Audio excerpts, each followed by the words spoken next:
Hello everyone, welcome to my YouTube channel Med Syndicate. We'll be dealing with data analysis for research purposes and also teaching you how to do the data analysis for research. We'll be digging out a deeper side on data analysis front and a bit on research side as well. To be frank, research is none of my business as we will be dealing with the data. Research is specific to industry level. It might be medtech, or it might be pharmacy, or it might be clinical research, or it might be any other non-medical purposes as well. So on this front, I would like to welcome you all, and also want to tell you guys that we'll be handling multiple tools, tips, tricks, as well as some precious knowledge like statistics for data science or data analytics. What I've seen is like whenever a graduate is trying to get into these kind of jobs like data analysis, or it might be research analysis, or it might be economic model building, they usually lack in these kind of skills. And to be frank, I have seen many educational institutes, like those are not prominent ones, but still charging lakhs of rupees, and people do spend lakhs of rupees on these kind of courses. But what I have learned from my 3 years of experience from this industry is that the prominent thing is the analytical skills. Second is the research skill, where usually candidates lack. And I have seen multiple graduates coming from pharmacy, biotech, or it might be life science, or it might be biology students struggling to get into these domains. We'll be dealing with these things. Moving ahead, I would like to start with the research topic. As you can see, I have categorized these into broad sector. As I'm from medical domain, I added this as medical and non-medical. And to be frank, research, when it comes to research, there is a lot of scope. Not only medical or non-medical, there might be a lot of technical research going on, or it might be in any other industry level research going on, where data is getting generated at industry level or industry front, where we are supposed to clean it, organize it, and prepare the data sets and do the analysis for economic model, or it might be publishing. We'll be seeing in this next slide. So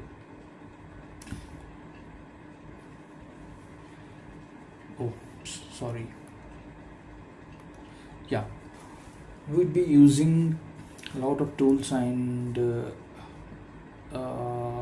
some knowledge about statistics as well. Tools include Excel, Python, and some knowledge include like statistics, or it might be some mathematics kind of thing, so that you can do some calculations and write the reports accordingly. In order to publish or present your insights or what you got from that research or any other study, you should have some solid evidence about presentation skills. So I have categorized into publishing for research. As my topic suggests, we are focusing more on the research front.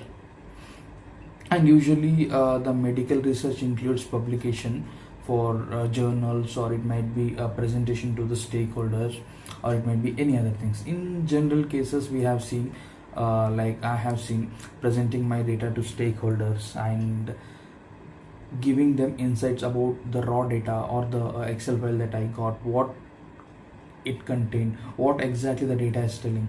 See, when you get a data sheet, like it is in Excel format, consisting of rows and columns and number of digital data, categorical data.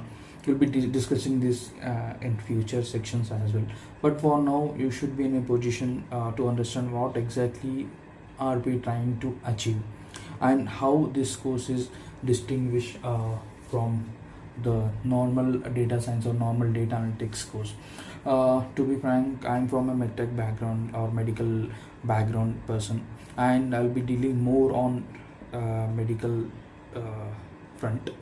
Not only that, the clinical research that I have learned, and this would be helpful to all the people from medtech background, or it might be a biology or biotech, or any other person who is willing to get a job into clinical research, or might be some research purposes.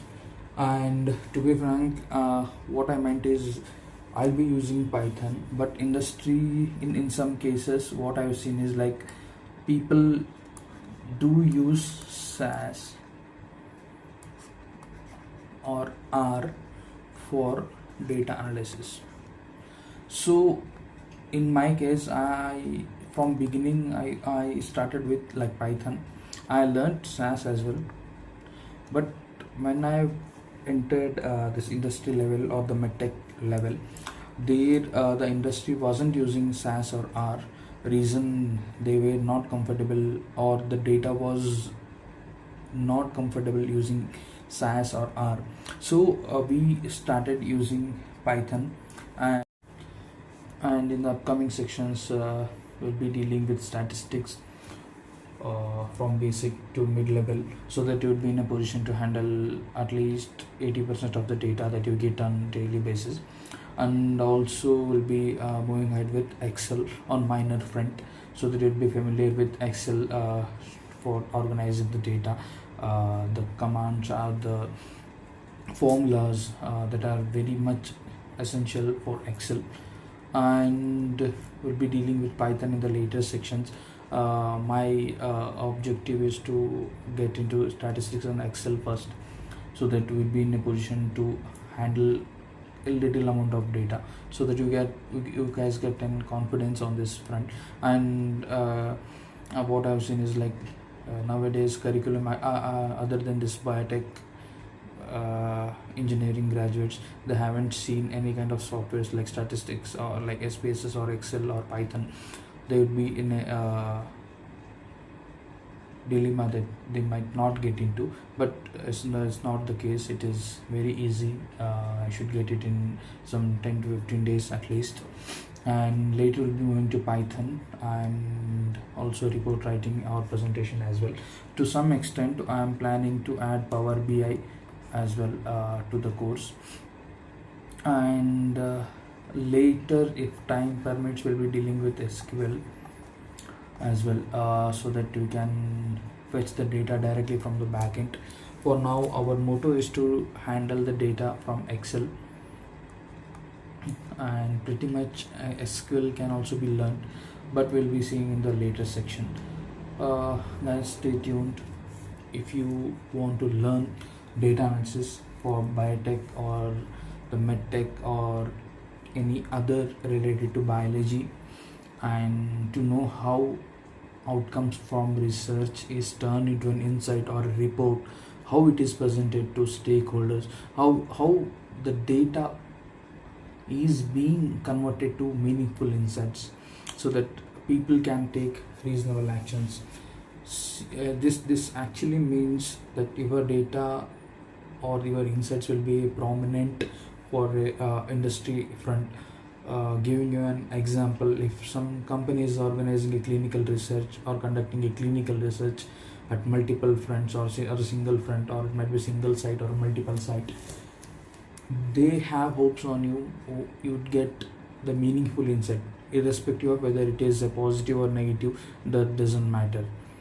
What matters is whether the drug or the device or any kind of substance that are being tested on in the field are feasible for human use or not. The same time, if you are from a non-biology background or from a different domain, and you are trying to conduct a study on in any purpose, for example, let me give an example of the emission of carbon dioxide gases from vehicles.